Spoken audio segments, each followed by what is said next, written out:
Absolutely. Thank you. And now feed a question from Guyana.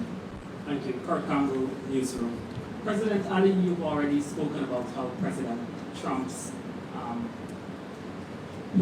tariff plans for Chinese ships could affect regional trade. I just wanted to know if in your trade talks today, if that issue was specifically discussed. Yes. For Secretary of State Rubio. Yeah, I can tell you. Oh, you were asking him. I'm sorry. It's for both of you.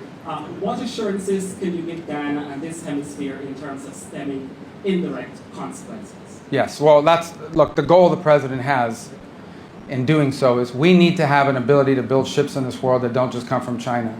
Okay, I think it's just dangerous to have one country in the world building all the ships. I assure you that, and we don't want a war, but I mean, they're not going to build ships for us if we get in trouble, right? So we need to have alternatives to Chinese shipping. We're trying to create a market and a demand for alternatives to Chinese shipping construction.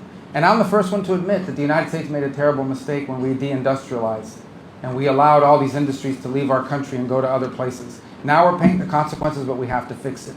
So I do believe, I can't speak, the trade portfolio does not belong to the Department of State, but I do believe that we will take this back because we've heard this not just here, Mr. President, we've heard it throughout our visits here in the Caribbean, and we're going to take it back and explain to those who are in charge of trade policy that there are some implications to applying it to certain nations who are partners and who are seeking to develop their economies in ways that I think serve the national interest of the United States, not to mention the national interest of our partner nations, and see what can happen. So I can't make a commitment to those exemptions because that's not something we handle at the Department of State. What I can commit to is that I will most certainly raise this issue as a recurring issue in multiple places, that it would have a real detrimental effect on economic development. Maybe in 10 years it won't be an issue because there's been some diversification, maybe in 5. But right now it would be problematic. That message I'll take back to Washington and to my colleagues that are handling the trade portfolio, and we'll see how the president decides to proceed. But rest assured, we will take that message back.